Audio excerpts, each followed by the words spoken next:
ਸਤਿ ਸ਼੍ਰੀ ਅਕਾਲ। ਤੁਸੀਂ ਜੁੜੇ ਹੋਏ ਹੋ ਪੰਜਾਬੀ ਰੇਡੀਓ ਯੂਐਸਏ ਦੇ ਨਾਲ। ਇਸ ਵੇਲੇ ਪੰਜਾਬੀ ਰੇਡੀਓ ਯੂਐਸਏ ਨੂੰ ਤੁਸੀਂ AM FM ਸਟੇਸ਼ਨਸ ਤੋਂ ਇਲਾਵਾ ਰੇਡੀਓ ਸੈੱਟ ਤੇ ਨੈੱਟ ਤੇ ਮੋਬਾਈਲ ਐਪ ਦੇ ਨਾਲ ਪੰਜਾਬੀ ਰੇਡੀਓ ਯੂਐਸਏ ਦੇ ਸੋਸ਼ਲ ਮੀਡੀਆ ਪਲੇਟਫਾਰਮਸ ਤੇ ਵੀ ਪੰਜਾਬੀ ਰੇਡੀਓ ਯੂਐਸਏ ਨੂੰ ਸੁਣ ਰਹੇ ਹੋ।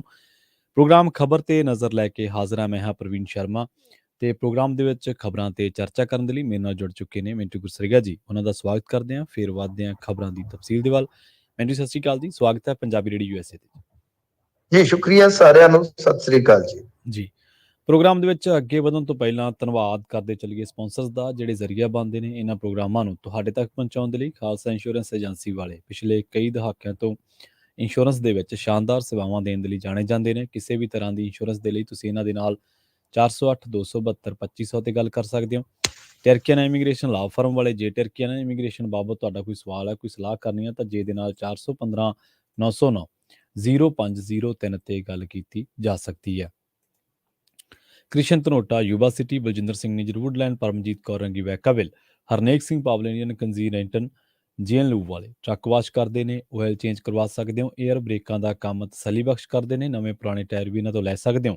ਸੈਂਤਾ ਨੀਲਾ ਦੀ ਲੋਕੇਸ਼ਨ ਹੈ। ਨਿੰਮਾ ਸਹੋਤਾ ਦੇ ਨਾਲ ਸੰਪਰਕ ਕੀਤਾ ਜਾ ਸਕਦਾ ਹੈ 209 277 0113 ਤੇ। ਜੇਕਰ ਤੁਸੀਂ ਸੋਚ ਰਹੇ ਹੋ ਟਰੱਕਾਂ ਦੀ ਸਿਖਲਾਈ ਲੈਣ ਦੇ ਬਾਰੇ ਤਾਂ ਵੈਸਟ ਕੋਸਟ ਟਰੱਕ ਸਕੂਲ ਵਾਲਿਆਂ ਦੇ ਨਾਲ ਸੰਪਰਕ ਕੀਤਾ ਜਾ ਸਕਦਾ ਹੈ। ਅਜੀਤ ਟਵਾਲ ਦਾ ਨੰਬਰ ਹੈ 559 800 0590। ਤੇ ਖਬਰਾਂ ਦੇ ਵੱਲ ਆਈਏ ਮਿੰਟੂ ਜੀ, ਤੇ ਸ਼ੁਰੂਆਤ ਕਰੀਏ ਪਾਕਿਸਤਾਨ ਦੇ ਨਾਲ ਜੁੜੀ ਅਹਿਮ ਖਬਰ ਤੋਂ। ਇਮਰਾਨ ਖਾਨ ਤੇ ਦੱਸਦੇ ਹਮਲਾ ਹੋ ਗਿਆ ਤੇ ਖਾਨ ਸਮੇਤ ਕਈ ਜਣੇ ਜ਼ਖਮੀ ਨੇ ਜੀ।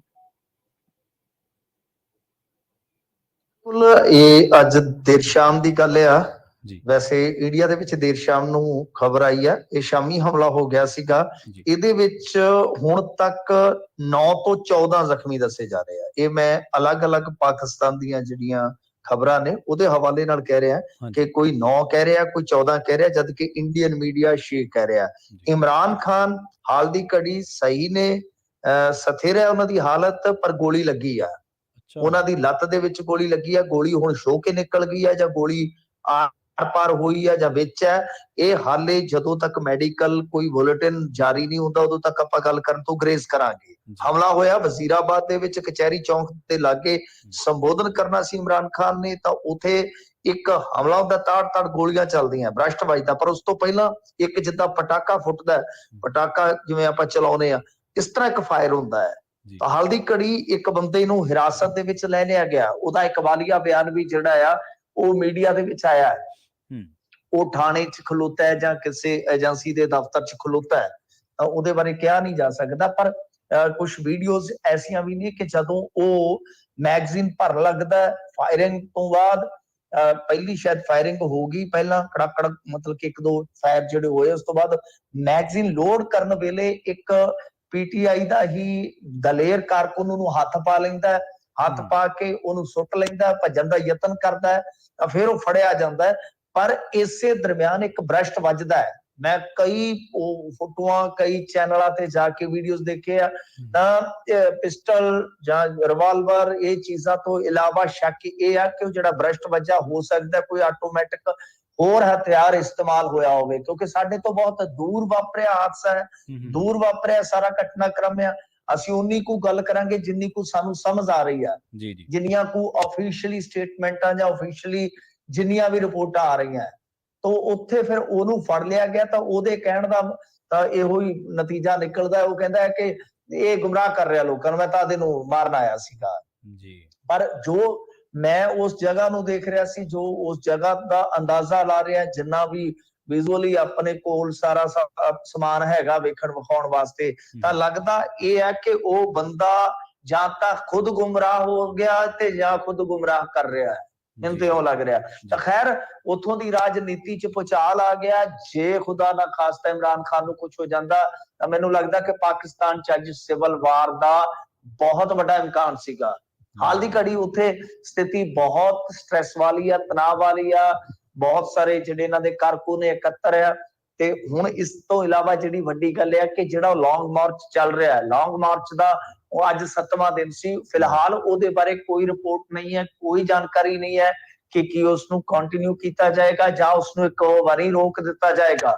ਬਹਰਹਾਲ ਬਹੁਤ ਵੱਡੀ ਖਬਰ ਹੈ, ਸਾਰੀ ਦੁਨੀਆ ਦੇ ਵਿੱਚ ਇਹ ਖਬਰ ਜਿਹੜੀ ਹੈ ਇਸ ਵੇਲੇ ਟ੍ਰੈਂਡ ਕਰ ਰਹੀ ਹੈ, ਇਸ ਵੇਲੇ ਚੱਲ ਰਹੀ ਹੈ ਕਿ ਜਿਵੇਂ ਬੇਨਜ਼ੀਰ ਭੁੱਟੋ ਤੇ ਹਮਲਾ ਹੋਇਆ ਸੀਗਾ, ਠੀਕ ਉਸੇ ਤਰ੍ਹਾਂ ਦਾ ਹੀ ਹਮਲਾ ਹੈ ਜੀ। ਮਤਲਬ ਉਹਦੇ ਚ ਕੀ ਫਰਕ ਸੀ ਕਿ ਬੇਨਜ਼ੀਰ ਭੁੱਟੋ ਮਾਰੀ ਜਾਂਦੀ ਹੈ, ਇਹਦੇ ਚ ਇਮਰਾਨ ਖਾਨ ਵਾਲ ਬਚ ਗਿਆ।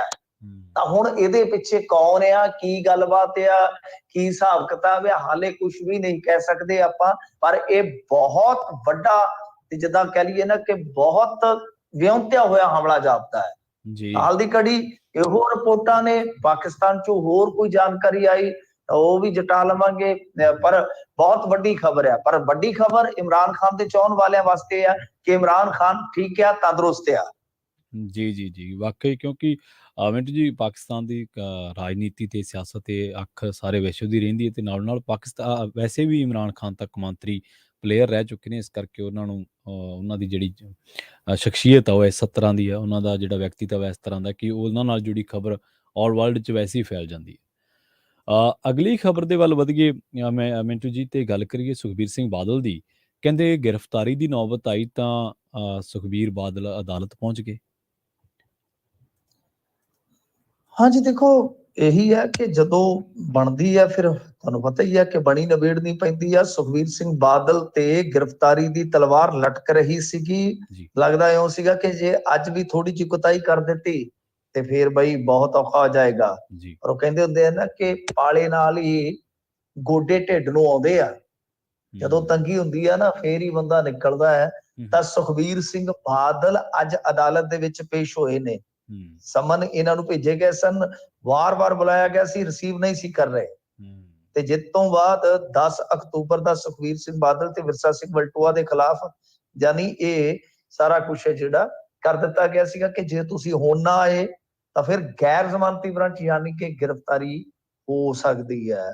ਤਾਂ ਅੱਜ 3 ਤਰੀਕ ਸੀ, ਇਹ ਚਲੇ ਗਏ ਨੇ ਤਾਂ ਇਹਨਾਂ ਨੇ ਆਪਣੀ ਹਾਜ਼ਰੀ ਜਿਹੜੀ ਭਰ ਲਈ। ਉੱਥੇ ਲੱਗਦਾ ਇਹ ਹੈ ਕਿ ਬੇਲ ਬੌਂਡ ਵੀ ਇਹਨਾਂ ਨੇ ਭਰ ਦਿੱਤਾ ਹੋਏਗਾ। ਇਹਦੇ ਵਿੱਚ ਕੀ ਸੀਗਾ ਕਿ ਮਾਮਲਾ ਜਿਹੜਾ 1 ਅਗਸਤ 2021 ਦਾ ਜਦੋਂ ਥਾਣਾ ਬਿਆਸ ਦੇ ਵਿੱਚ ਸੁਖਬੀਰ ਸਿੰਘ ਬਾਦਲ ਦੇ ਖਿਲਾਫ ਬਿਆਸ ਦਰਿਆ ਦੇ ਵਿੱਚ ਮਾਈਨਿੰਗ ਕਰ ਰਹੀ ਫਰੈਂਡਸ ਐਂਡ ਕੰਪਨੀ ਦੀ ਸ਼ਿਕਾਇਤ ਜਿਹੜੀ ਹੈ ਉਹ ਦਰਜ ਕਰਵਾਈ ਗਈ ਸੀਗੀ ਸੁਖਬੀਰ ਸਿੰਘ ਬਾਦਲ ਦੇ ਖਿਲਾਫ। ਬੇਸਿਕਲੀ ਜੇ ਆਪਾਂ ਕਹੀਏ ਤਾਂ ਇਨਫੈਕਟ ਕਿ ਉਸ ਕੰਪਨੀ ਨੇ ਸ਼ਿਕਾਇਤ ਦਰਜ ਕਰਵਾਈ ਸੀ ਕਿ ਇਹ ਮੌਕੇ ਤੇ, ਤੁਹਾਨੂੰ ਯਾਦ ਹੋਣਾ ਹੈ ਵੈਸੇ ਉਹ ਸੀਨ, ਕਿ ਇਹ ਮੌਕੇ ਤੇ ਚਲੇ ਗਏ ਸਨ, ਸਾਈਟ ਤੇ ਚਲੇ ਗਏ ਸਨ ਤਾਂ ਇਹਨਾਂ ਨੇ ਮਾਈਨਿੰਗ ਦਾ ਕਿਹਾ ਸੀਗਾ ਕਿ ਇਹ ਮਾਈਨਿੰਗ ਜਿਹੜੀ ਆ ਗਲਤ ਹੋ ਰਹੀ ਹੈ। ਤਾਂ ਉਸ ਕੰਪਨੀ ਨੇ ਇਹਨਾਂ ਤੇ ਪਰਚਾ ਦਰਜ ਕਰਵਾ ਦਿੱਤਾ ਸੀਗਾ। ਧਾਰਾ ਸੀਗੀ 269, 70, 188, 341, 506 IPC। ਤਾਂ ਇਸ ਤੋਂ ਇਲਾਵਾ ਉਸ ਟਾਈਮ ਤੁਹਾਨੂੰ ਪਤਾ ਹੀ ਆ ਉਹ ਵੀ ਚੱਲਦਾ ਸੀਗਾ, ਉਹ ਪੈਡੀਮਿਕ ਡਿਜ਼ੀਜ਼ ਐਕਟ 1897 ਉਹ ਵੀ ਲੱਗ ਗਿਆ ਸੀਗਾ।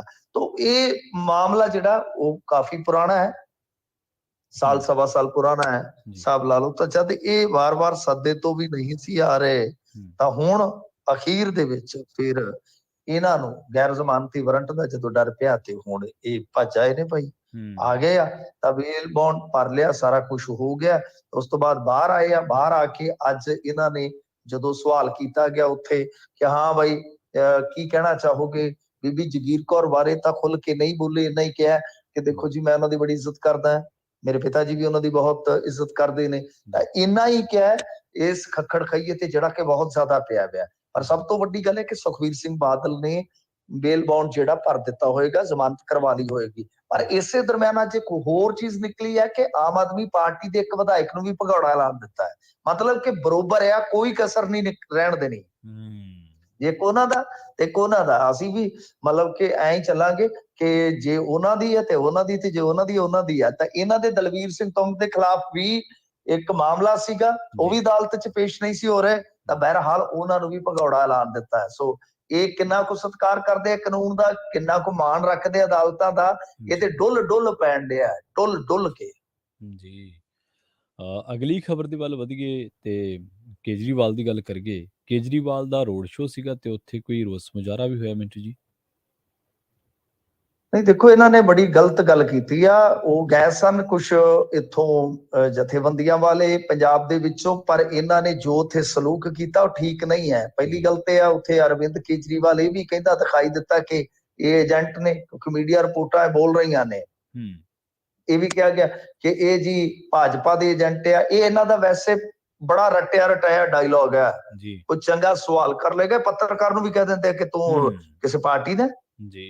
ਤਾਂ ਇਹ ਇਹਨਾਂ ਦੇ ਕੋਲ ਬਸ ਇਹੀ ਹਥਿਆਰ ਹੁੰਦੇ ਆ ਜਦੋਂ ਘਿਰ ਜਾਂਦੇ ਆ ਕਿ ਨਹੀਂ ਨਹੀਂ ਜੀ ਇਹ ਤੇ ਫਲਾਣੇ ਦੇ ਏਜੰਟ ਆ। ਜਿਵੇਂ ਮਤਲਬ ਕਿ ਇਹਨਾਂ ਨੇ ਏਜੰਟੀ ਦੇ ਆਇਡੈਂਟੀ ਕਾਰਡ ਆਪ ਵੰਡੇ ਹੋਣ ਮੋਹਰਾਂ ਲਾ ਲਾ ਕੇ।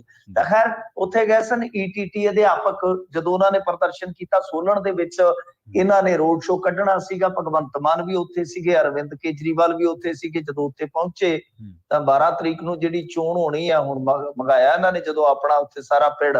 ਤਾਂ ਜਦੋਂ ETT ਤੇ ਟੈਟ ਪਾਸ ਅਧਿਆਪਕ ਜਿਹੜੇ ਸੀਗੇ ਆਪਣੀ ਜਥੇਬੰਦੀ ਦੇ ਝੰਡੇ ਹੇਠ ਜਦੋਂ ਉੱਥੇ ਪਹੁੰਚੇ ਤਾਂ ਉਹਨਾਂ ਨੇ ਆਪਣੇ ਮੈਮੋਰੰਡਮ ਜਿਹੜੇ ਸੀਗੇ ਉੱਥੇ ਲਹਿਰਾਉਣੇ ਸ਼ੁਰੂ ਕਰ ਦਿੱਤੇ। ਜਦੋਂ ਆਮ ਆਦਮੀ ਪਾਰਟੀ ਦੇ ਵਰਕਰਾਂ ਨੂੰ ਇਹਨਾਂ ਗੱਲਾਂ ਦਾ ਪਤਾ ਲੱਗਿਆ, ਅਹਿਸਾਸ ਹੋਇਆ ਕਿ ਤੇ ਆ ਗਏ ਨੇ, ਤੇ ਫਿਰ ਉਹਨਾਂ ਨੇ ਇਹਨਾਂ ਨੂੰ ਗੋਡਾ ਵੀ ਵਾਇਆ। ਹਿਸਾਬ ਲਾ ਲਓ ਕਿ ਗੱਲ ਪੈ ਗਏ ਨੇ ਜੀ। ਆਹ ਸਲੂਕ ਹੋ ਰਿਹਾ ਜਿਨ੍ਹਾਂ ਨੇ 92 ਸੀਟਾਂ ਦਿੱਤੀਆਂ ਉਹਨਾਂ ਦੇ ਬੱਚਿਆਂ ਦੇ ਨਾਲ ਔਰ ਪੜ੍ਹੇ ਲਿਖੇ ਬੱਚਿਆਂ ਦੇ ਨਾਲ ਆ ਜਿਹੜੇ ਲੋਕ ਅੰਨੇ ਭਗਤ ਹੈ ਜਿਹੜੇ ਇਹਨਾਂ ਦੇ ਕਿਸ ਤਰ੍ਹਾਂ ਦਾ ਸਲੂਕ ਕਰ ਰਹੇ ਆ। ਪੁਲਿਸ ਰੋਕੇ ਪ੍ਰਦਰਸ਼ਨ ਨੂੰ, ਉਹ ਤੇ ਵੱਖਰੀ ਗੱਲ ਆ, ਵੱਖਰੀ ਗੱਲ ਹੈ, ਬਿਲਕੁਲ ਸਹੀ। ਇਹ ਕੌਣ ਹੁੰਦੇ ਆ? ਇਹ ਕੌਣ ਹੁੰਦੇ ਉਹਨਾਂ ਨੂੰ ਜ਼ਲੀਲ ਕਰਨ ਵਾਲੇ? ਸੋ ਇਹਨਾਂ ਨੇ ਧੱਕਾ ਮੁੱਕੀ ਵੀ ਕੀਤੀ ਆ ਉੱਥੇ।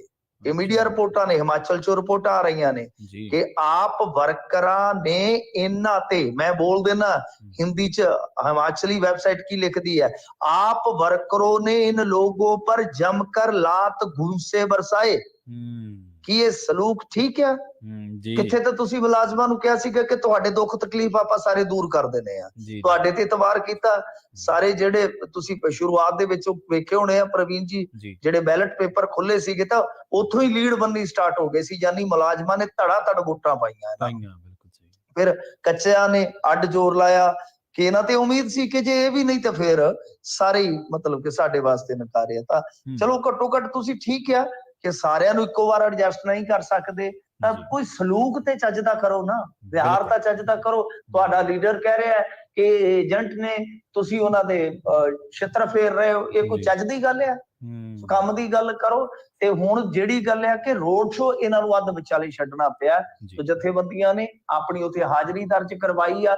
ਵੈਸੇ ਅੱਜ ਰਿਪੋਰਟਾਂ ਇਹ ਵੀ ਸਨ ਕਿ ਜਿਹੜੀ OPS ਹੈ, 올ਡ ਪੈਨਸ਼ਨ ਸਕੀਮ ਹੈ, ਉਹਦਾ ਨੋਟੀਫਿਕੇਸ਼ਨ ਵੀ ਜਾਰੀ ਹੋ ਸਕਦਾ, ਪਰ ਉਹ ਜੋ ਖਬਰਾਂ ਸੀਗੀਆਂ ਜਾਂ ਕਹਿ ਲਓ ਚਰਚਾਵਾਂ ਸੀ, ਉਹ ਫਿਰ ਦਬ ਗਈਆਂ ਇਸ ਖਬਰ ਦੇ ਹੇਠ। ਜਿਵੇਂ ਪਹਿਲਾਂ ਕਾਂਗਰਸ ਵਾਲੇ ਸੀ ਉਸੇ ਤਰਜ਼ੇ ਅਮਲ ਤੇ ਮੁੜ ਕੇ ਭਾਜਪਾ ਵਾਲੇ ਚੱਲ ਪਏ। ਉਹ ਕਾਂਗਰਸ ਦੀ ਪੋਲਿਟਿਕਸ ਕੁਛ ਹੋਰ ਤਰ੍ਹਾਂ ਦੀ ਸੀ, ਭਾਜਪਾ ਵਾਲੇ ਕਹਿੰਦੇ ਦੇਸ਼ ਭਗਤੀ ਦਾ ਲਾਇਸੈਂਸ ਸਾਡੇ ਕੋਲੇ ਹੈ, ਇਹ ਕਹਿੰਦੇ ਇਨਕਲਾਬ ਦਾ ਲਾਇਸੈਂਸ ਸਾਡੇ ਕੋਲੇ ਹੈ। ਸੋ ਇਨਕਲਾਬੀਏ ਕਦੇ ਰੋਸ ਮੁਜ਼ਾਹਰਾ ਕਰਦੇ ਉਹਨਾਂ ਨੂੰ ਕੁੱਟਦੇ ਨਹੀਂ ਹੁੰਦੇ ਜਿਹੜੇ ਅਸਲੀ ਇਨਕਲਾਬੀ ਹੁੰਦੇ ਆ, ਉਹਨਾਂ ਚ ਮਾਦਾ ਹੁੰਦਾ ਰੋਸ ਨਾ ਚੱਲਣ ਦਾ। ਨਹੀਂ ਦੇਖੋ ਗੱਲ ਕੀ ਹੈ ਕਿ ਤੁਸੀਂ ਵਤੀਰਾ ਸਹੀ ਰੱਖੋ। ਜੇ ਉਹ ਕੋਈ ਕਾਨੂੰਨ ਤੋੜ ਰਹੇ ਨੇ ਤਾਂ ਤੁਹਾਡੇ ਕੋਲ ਸਾਰਾ ਕੁਛ ਹੈ, ਆਉਣਾ ਤਾਂ ਉਹਨਾਂ ਪੰਜਾਬ ਦੇ ਵਿੱਚ ਹੀ ਹੈ। ਬਿਲਕੁਲ ਕੁਝ ਗਲਤ ਕਰ ਰਹੇ ਨੇ ਤਾਂ ਇਹ ਥੋੜੀ ਹੈ ਕਿ ਉੱਠ ਕੇ ਆਮ ਬੰਦਾ, ਸਿਵਲ ਦਾ ਬੰਦਾ ਜਿਹੜਾ ਸ਼ਾਇਦ 4 ਵੀ ਨਾ ਪੜਿਆ ਹੋਵੇ ਤੇ ਟੈਟ ਪਾਸ ਕਰਨਾ, ਇਹਨਾਂ ਨੂੰ ਜੇ ਟੈਟ ਨੂੰ ਕਹਿ ਦਈਏ ਨਾ ਕਿ ਪਾਸ ਕਰਕੇ ਦਿਖਾਦਾ, ਤੇ ਇਹਨਾਂ ਦੇ ਵਿੱਚੋਂ 90% ਬੰਦੇ ਸਾਰੀ ਜ਼ਿੰਦਗੀ ਲਾ ਕੇ ਵੀ ਟੈਟ ਨਹੀਂ ਪਾਸ ਕਰ ਸਕਣਗੇ। ਇਹਨਾਂ ਲੋਕਾਂ ਦੇ ਜਿਹੜੇ ਇਹ ਬਣ ਕੇ ਅੰਨੇ ਭਗਤ ਇਸ ਤਰ੍ਹਾਂ ਦੇ ਪੜ੍ਹੇ ਲਿਖਿਆਂ ਨੂੰ ਕੁੱਟਣ ਡੈ ਪੈਂਦੇ ਆ। ਜੀ ਜੀ। ਅਗਲੇ ਹੀ ਖਬਰ ਦੇ ਵੱਲ ਵਧੀਏ ਮਿੰਟੂ ਜੀ। ਡੇਰਾ ਮੁਖੀ ਨੂੰ ਜਿੱਦਾਂ ਦੀ ਪੈਰੋਲ ਮਿਲੀ ਹੈ ਉਦੋਂ ਦੀਆਂ ਹੀ ਉਹਦੀ ਪੈਰੋਲ ਤੇ ਚਰਚਾਵਾਂ ਹੋ ਰਹੀਆਂ ਨੇ। ਸ਼ਰਤਨਾਮਾ ਤਾਂ ਹੈਗਾ ਕਹਿੰਦੇ, ਪਰ ਰੋਕ ਕੋਈ ਖਾਸ ਨਹੀਂ ਉਹਦੇ ਵਿੱਚ। ਦੇਖੋ ਇਹ ਪੈਰੋਲ ਦਾ ਜਿਹੜਾ ਹੁੰਦਾ ਨਾ ਸਿਸਟਮ, ਬੜਾ ਅਜੀਬੋ-ਗਰੀਬ ਜਿਹਾ ਸਿਸਟਮ ਹੁੰਦਾ। ਇਹਦੇ ਵਿੱਚ ਮੈਨੂੰ ਨਹੀਂ ਲੱਗਦਾ ਕਿ ਬਹੁਤਾ ਕੁਛ ਜਿਹੜਾ ਆ, ਜੇ ਕੋਈ ਪਟੀਸ਼ਨ ਪਾਈ ਵੀ ਹੋਈ ਹੈ Haryana, Punjab and Haryana high court ਦੇ ਵਿੱਚ, ਤੇ ਉਹਦਾ ਕੋਈ ਅਸਰ ਹੋਏਗਾ, ਕਿਉਂਕਿ ਬੜੀਆਂ ਚਲਾਕੀਆਂ ਹੁੰਦੀਆਂ ਨੇ। ਕਾਨੂੰਨ ਜਿਹੜਾ ਸਾਡਾ ਇੱਥੇ ਬਹੁਤ ਥਾਵਾਂ ਤੇ ਠੀਕ ਕਰਨ ਵਾਲਾ ਹੈ। ਖਾਸ ਤੌਰ ਤੇ ਹੁਣ ਜੇ ਤੁਸੀਂ ਦੇਖੋਗੇ ਤਾਂ 40 ਦਿਨ ਦੀ ਜਿਹੜੀ ਪੈਰੋਲ ਆ, ਵੈਸੇ ਤਾਂ ਮੇਰਾ ਮੰਨਣਾ ਹੈ ਕਿ ਪੈਰੋਲ ਬਣਦੀ ਨਹੀਂ ਸੀ ਇਹਦੀ, ਅਗਸਤ ਦੇ ਵਿੱਚ ਇੱਕ ਕੱਟੀ ਆ। ਫਿਰ ਜੇ ਤੁਸੀਂ ਸਾਲ ਸਵਾ ਸਾਲ ਦਾ ਦੇਖੋ ਤੇ 5-6 ਯਾਨੀ ਫਰਲੋ, ਐਮਰਜੈਂਸੀ ਸਾਰਿਆਂ ਦੇ ਪਾ ਕੇ 5-6 ਛੁੱਟੀਆਂ ਹੋ ਗਈਆਂ ਨੇ। ਇੰਨੀਆਂ ਛੁੱਟੀਆਂ ਹੁੰਦੀਆਂ ਨਹੀਂ ਆਮ ਕੈਦੀ ਨੂੰ, ਚਲੋ ਉਹ ਵੀ ਹੋ ਗਈਆਂ। ਹੁਣ ਜਿਹੜਾ ਇਹਦਾ ਸ਼ਰਤਨਾਮਾ ਹੈ ਪੈਰੋਲ ਦਾ, ਵੈਸੇ ਅਲੱਗ ਵੀ ਹੋ ਸਕਦਾ, ਵੱਡੀ ਗੱਲ ਨਹੀਂ ਹੈ। ਤਾਂ ਮੈਨੂੰ ਇਹ ਨਹੀਂ ਪਤਾ ਕਿ ਇੱਕ ਸਾਰ ਹੁੰਦਾ ਪੂਰੇ ਦੇਸ਼ ਦੇ ਵਿੱਚ, ਪਰ ਮੇਰਾ ਮੰਨਣਾ ਕਿ ਸਟੇਟਾਂ ਦੇ ਹਿਸਾਬ ਨਾਲ ਬਦਲ ਵੀ ਜਾਂਦਾ। ਤਾਂ ਇਹ ਕੀ ਆ, 8 ਸ਼ਰਤਾਂ ਨੇ ਇਹਦੇ ਚ, ਮੈਂ ਗਿਣ ਦਿੰਦਾ ਕਾਲੀ ਦੇ ਨਾਲ, ਕਿ ਪੈਰੋਲ ਦੇ ਦੌਰਾਨ ਇਹ ਬਾਗਪਤ ਆਸ਼ਰਮ ਤੋਂ ਬਾਹਰ ਨਹੀਂ ਜਾਏਗਾ। ਜਾਣ ਦੇ ਲਈ DM ਦੀ ਪਰਮਿਸ਼ਨ ਜ਼ਰੂਰੀ ਹੁੰਦੀ ਹੈ। ਪੈਰੋਲ ਦੇ ਦੌਰਾਨ ਰਾਮ ਰਹੀਮ ਦੇ ਸਥਾਨ ਜਾਂ ਜੋ ਵੀ ਕਾਰਜਕ੍ਰਮ, ਜੋ ਵੀ ਪ੍ਰੋਗਰਾਮ ਹੋਣ ਵਾਲਾ ਹੈ, ਉਹਦੀ ਹਰ ਬਦਲਾਅ ਦੀ ਜਾਣਕਾਰੀ ਡੀਐਮ ਨੂੰ ਰਹੇਗੀ। ਜੇਲ੍ਹ ਦੇ ਬਾਹਰ ਡੇਰਾ ਮੁਖੀ ਨੂੰ ਹਰ ਤਰ੍ਹਾਂ ਨਾਲ ਸ਼ਾਂਤ ਰਹਿਣਾ ਪਵੇਗਾ ਜੀ, ਠੀਕ ਹੈ ਜੀ, ਨਾਲ ਅੱਛਾ ਵਿਹਾਰ ਕਰਨਾ ਪਵੇਗਾ, ਮਤਲਬ ਕਿ ਸ਼ਾਂਤ ਰਹਿਣਾ ਪਵੇਗਾ। ਹੁਣ ਇਹ ਸ਼ਾਂਤ ਰਹੇਗਾ, ਪਰ ਸ਼ਾਂਤ ਕਿਵੇਂ ਰਹੇਗਾ ਇਹ ਤੇ ਨਹੀਂ ਨਾ ਲਿਖਿਆ। ਪੈਰੋਲ ਦੀ ਜਿਹੜੀ ਮਿਆਦ ਖਤਮ ਹੋਣ ਤੇ ਰਾਮ ਰਹੀਮ ਖੁਦ ਰੋਹਤਕ ਦੀ ਸੁਨਰੀਆ ਜੇਲ੍ਹ ਦੇ ਜੇਲ੍ਹ ਸੁਪਰਡੈਂਟ ਦੇ ਸਾਹਮਣੇ ਸਰੈਂਡਰ ਕਰੇਗਾ। ਇਹ ਤਾਂ ਸਾਫ਼ ਪਤਾ ਹੀ ਆਪਾਂ ਨੂੰ, ਇਹ ਤਾਂ ਹਰੇਕ ਕੈਦੀ ਏਦਾਂ ਹੀ ਕਰਦਾ ਹੈ। ਪੈਰੋਲ ਤੇ ਰਿਹਾਈ ਤੋਂ ਪਹਿਲਾਂ ਰਾਮ ਰਹੀਮ ਡੀਐਮ ਦੇ ਲਈ ਇੱਕ ਬੌਂਡ ਭਰੇਗਾ, ਉਹ ਜਿਵੇਂ ਆਮ ਹੁੰਦਾ ਜ਼ਮਾਨਤ, ਉਹ ਵੀ ਹੋ ਗਿਆ। 3 ਲੱਖ ਰੁਪਏ ਦੇ ਸਿਕਿਉਰਿਟੀ ਬੌਂਡ ਤਾਂ ਉਹ ਭਰ ਕੇ ਆਉਣਾ ਹੈ। ਜ਼ਮਾਨਤ ਦੇਣ ਵਾਲੇ ਦਾ ਦਿਵਾਲੀਆ ਜਾਂ ਉਸਦੇ ਡੈਥ ਹੋਣ ਤੇ ਹਰਿਆਣਾ ਸਰਕਾਰ ਕੈਦੀ ਨੂੰ ਤੁਰੰਤ ਨਵਾਂ ਮੁਚਲਕਾ ਜਮ੍ਹਾਂ ਕਰਨ ਦਾ ਹੁਕਮ ਦੇਵੇਗੀ। ਸਮਝ ਗਏ ਨਾ, ਕਿ ਜੇ ਤਾਂ ਜ਼ਮਾਨਤੀ ਦੀ ਡੈਥ ਹੁੰਦੀ ਹੈ ਜਾਂ ਉਹਦਾ ਦਿਵਾਲੀਆ ਨਿਕਲ ਜਾਂਦਾ, ਉਹਦੇ ਕੋਲ 3 ਲੱਖ ਰੁਪਏ ਦੀ ਦੌਲਤ ਨਹੀਂ ਰਹਿੰਦੀ, ਤਦ ਵੀ ਨਵੇਂ ਸਿਰੇ ਤੋਂ ਬੌਂਡ ਭਰਨਾ ਪਵੇਗਾ। ਬੌਂਡ ਦੀ ਕਿਸੇ ਵੀ ਸ਼ਰਤ ਨੂੰ ਪੂਰਾ ਨਹੀਂ ਕਰਨ ਤੇ ਰਾਜ ਸਰਕਾਰ ਜਿਹੜੀ ਹੈ ਜਮ੍ਹਾਂ ਕਰਾਈ ਰਾਸ਼ੀ ਜ਼ਬਤ ਕਰ ਲੇਗੀ। ਇਹ ਵੀ ਸਿੰਪਲ ਤੁਸੀਂ ਸਮਝ ਗਏ ਜੀ ਜੀ। ਰਾਮ ਰਹੀਮ ਨੂੰ ਡੀਐਮ ਬਾਗਪਤ ਵੱਲੋਂ ਤਿਆਰ ਕੀਤੀ ਗਈ ਰਿਪੋਰਟ ਦੇ ਵਿੱਚ ਦਿੱਤੀਆਂ ਗਈਆਂ ਸ਼ਰਤਾਂ ਦੇ ਮੁਤਲਕ ਜੋ ਵੀ ਪੁਲਿਸ ਤੇ ਲੋਕਲ ਪ੍ਰਸ਼ਾਸਨ ਹੋਏਗਾ ਉਹਨੂੰ ਸਹਿਯੋਗ ਕਰਨਾ ਪਵੇਗਾ ਉਪਰੋਕਤ ਸ਼ਰਤਾਂ ਦੇ ਤਹਿਤ। ਹੁਣ ਤੁਸੀਂ ਮੈਨੂੰ ਦੱਸੋ ਕਿ ਇਹਦੇ ਵਿੱਚ ਗੱਲਾਂ ਜਿਹੜੀਆਂ ਲਿਖੀਆਂ ਤਾਂ ਉੱਤੇ ਕਿਤੇ ਵੀ ਇਹ ਨਹੀਂ ਲਿਖਿਆ ਕਿ ਇਹ ਬੰਦਾ ਚੋਣਾਂ ਨੂੰ ਪ੍ਰਭਾਵਿਤ ਨਹੀਂ ਕਰੇਗਾ, ਇਹ ਬੰਦਾ ਆਨਲਾਈਨ ਆਪਣੇ ਇਸ ਤਰ੍ਹਾਂ ਦੇ ਪ੍ਰਵਚਨ ਨਹੀਂ ਕਰੇਗਾ ਕਿ ਜਿਸ ਦੌਰਾਨ ਕੋਈ ਇਹੋ ਜਿਹੀ ਇਹ ਗੱਲ ਕਹਿ ਦੇਵੇ, ਜਿਵੇਂ ਆਪਾਂ ਇੱਕ ਡੇਰੇ ਦੇ ਵਿਸਥਾਰ ਦੀ ਆਪਾਂ ਵੇਖਿਆ ਸੀ ਕਿ ਕੰਟਰੋਵਰਸੀ ਹੋ ਗਈ। ਕਿਤੇ ਵੀ ਇਸ ਸ਼ਰਤਨਾਮੇ 'ਚ ਇਹਨਾਂ ਚੀਜ਼ਾਂ ਦਾ ਕੋਈ ਜ਼ਿਕਰ ਨਹੀਂ ਹੈ। ਤਾਂ ਸ਼ਰਤਨਾਮਾ ਤੇ ਇਹੀ ਹੋਣਾ ਚਾਹੀਦਾ ਕਿ ਜਿਸ ਤਰ੍ਹਾਂ ਦਾ ਕੈਦੀ ਉਸ ਤਰ੍ਹਾਂ ਦਾ ਫਿਰ ਸ਼ਰਤਨਾਮਾ। ਇਹਦੇ ਵਾਸਤੇ ਤਾਂ ਬਹੁਤ, ਦੂਜੇ ਵਾਸਤੇ ਸਗੋਂ ਮੈਂ ਤੁਹਾਨੂੰ ਇੱਕ ਹੋਰ ਗੱਲ ਦੱਸ ਦਿੰਦਾ ਕਿ ਜਿਹੜਾ ਆਮ ਕੈਦੀ ਹੁੰਦਾ ਉਹਨੂੰ ਤਾਂ ਕਈ ਵਾਰ ਇਹ ਕਹਿ ਦਿੰਦੇ ਆ ਕਿ 7 ਦਿਨਾਂ ਬਾਅਦ ਜਾ ਕੇ ਥਾਣੇ ਹਾਜ਼ਰੀ ਲਵਾ ਕੇ ਆਈ ਆਪਣੇ। ਤਾਂ ਗੱਲ ਹੈ ਕਿ ਇਹ ਤੇ ਸਗੋਂ ਨਰਮ ਸ਼ਰਤਾਂ ਨੇ ਉਹਦੇ ਮੁਕਾਬਲੇ। ਇਹ ਜਿਹੜੀਆਂ ਚੀਜ਼ਾਂ ਲਿਖਣ ਵਾਲੀਆਂ ਨੇ ਕਿ ਬਈ ਤੂੰ ਕਿਸੇ ਇਹੋ ਜਿਹੀ ਐਕਟੀਵਿਟੀ ਦੇ ਵਿੱਚ ਨਹੀਂ ਹਿੱਸਾ ਲੈ ਸਕਦਾ ਜਿਹਦੇ ਨਾਲ ਇਲੈਕਸ਼ਨ ਪ੍ਰਭਾਵਿਤ ਹੁੰਦਾ ਹੋਵੇ। ਇਸ ਬੰਦੇ ਨੇ ਸਿੱਧਾ ਇਲੈਕਸ਼ਨ ਪ੍ਰਭਾਵਿਤ ਕੀਤਾ ਵਾ ਆ ਕੇ।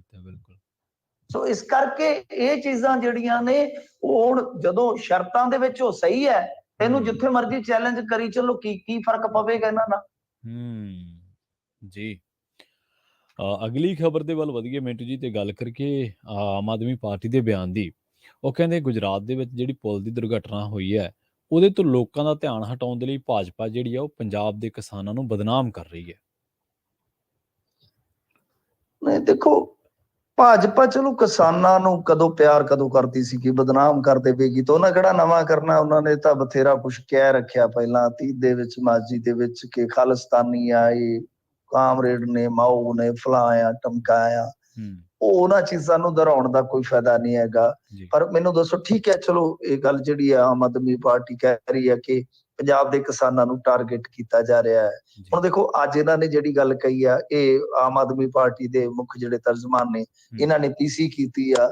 ਕੱਲ ਭਗਵੰਤ ਮਾਨ ਹੋਰਾਂ ਨੇ ਵੀ ਕਿਹਾ ਸੀ, ਇਹ ਕਹਿ ਰਹੇ ਨੇ ਜਿਹੜੇ ਕੰਗ ਸਾਹਿਬ ਆ, ਕਹਿੰਦੇ ਕਿ ਲੋਕਾਂ ਦਾ ਧਿਆਨ ਮੋਰਬੀ ਪੁਲ ਦੀ ਘਟਨਾ ਤੋਂ ਹਟਾਉਣ ਵਾਸਤੇ ਇਹ ਮੁੱਦਾ ਜਿਹੜਾ ਬਹੁਤ ਜ਼ਿਆਦਾ ਉਛਾਲਿਆ ਜਾ ਰਿਹਾ, ਜਾਂ ਖੱਟਰ ਹੋਵੇ ਜਾਂ ਹੋਰ ਲੀਡਰ ਹੋਣ, ਇਸ ਕਰਕੇ ਜ਼ਿਆਦਾ ਮੁੱਦਾ ਚੁੱਕਦੇ ਪਏ ਨੇ ਕਿ ਉਹ ਮੁੱਦਾ ਦਬ ਜਾਵੇ। ਗੱਲ ਇਹ ਆ ਕਿ ਜਿਹੜੀ ਹੁਣ ਇਹ ਗੱਲ ਕਹਿੰਦੇ ਪਏ ਨੇ ਕਿ ਇਹ ਰੁਖ ਸਪਸ਼ਟ ਕਰੇ ਕਿ ਫਰੀਦਾਬਾਦ, ਮਾਨੇਸਰ, ਗੁੜਗਾਉਂ, ਸੋਨੀਪਤ, ਗਵਾਲੀਅਰ, ਇੰਦੌਰ ਤੇ ਹੋਰ ਰਾਜਾਂ ਵਿੱਚ ਜਿੱਥੇ ਭਾਜਪਾ ਸੱਤਾ 'ਚ ਹੈ ਉੱਥੇ ਇਸ ਤੋਂ ਵੀ ਮਾੜੀ ਹਵਾ ਹੈ, ਤੇ ਉੱਥੇ ਕਿਉਂ ਆਗੂ ਚੁੱਪ ਨੇ।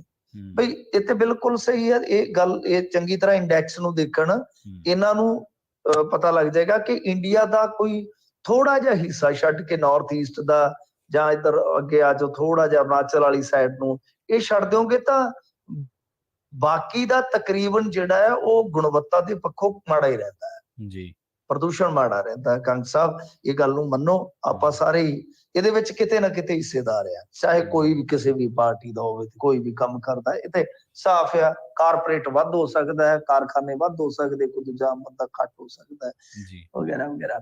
ਗੱਲ ਅਸਲ 'ਚ ਇਹ ਆ ਕਿ ਠੀਕ ਆ, ਮੈਂ ਕਹਿ ਦਿੱਤਾ ਕਿ ਭਾਜਪਾ ਰਾਜਨੀਤੀ ਕਰਦੀ ਹੋ ਸਕਦੀ ਹੈ, ਫਲਾਣਾ ਰਾਜਨੀਤੀ ਕਰਦਾ ਹੋ ਸਕਦਾ ਹੈ, ਪਰ ਇਹਨਾਂ ਨੂੰ ਪੁੱਛੇ ਕਿ ਐਤਕੀ ਤਾਂ ਤੁਸੀਂ ਪੰਜਾਬ ਦੇ ਕਿਸਾਨਾਂ ਦੇ ਨਾਲ ਖਲੋਗੇ ਜੇ, ਤੇ ਜਦੋਂ ਅੱਗੇ ਅਰਵਿੰਦ ਕੇਜਰੀਵਾਲ ਕਹਿੰਦਾ ਸੀਗਾ ਕਿ ਨੁਕਸ ਸਾਰਾ ਪੰਜਾਬ ਦੇ ਕਿਸਾਨਾਂ ਦਾ ਜੀ, ਕਿ ਉਦੋਂ ਕੇਜਰੀਵਾਲ ਵੀ ਕਿਸਾਨਾਂ ਨੂੰ ਟਾਰਗੇਟ ਕਰਦਾ ਸੀਗਾ ਜਾਂ ਉਹਦਾ ਪ੍ਰਸ਼ਾਸਨ ਵੀ ਇਹਨਾਂ ਨੂੰ ਟਾਰਗੇਟ ਕਰਦਾ ਸੀਗਾ ਜਾਣ ਕੇ। ਅੱਛਾ, ਇਹ ਤਾਂ ਸਰਕਾਰ ਹੁਣ ਕਿਉਂਕਿ ਪੰਜਾਬ ਦੇ ਵਿੱਚ ਸਰਕਾਰ ਆਮ ਆਦਮੀ ਪਾਰਟੀ ਦੀ ਆ, ਨਾ ਇੱਧਰ ਦੇ ਨਾ ਉੱਧਰ ਦੇ, ਫਸ ਗਏ ਵਿੱਚ ਵਿਚਾਲੇ।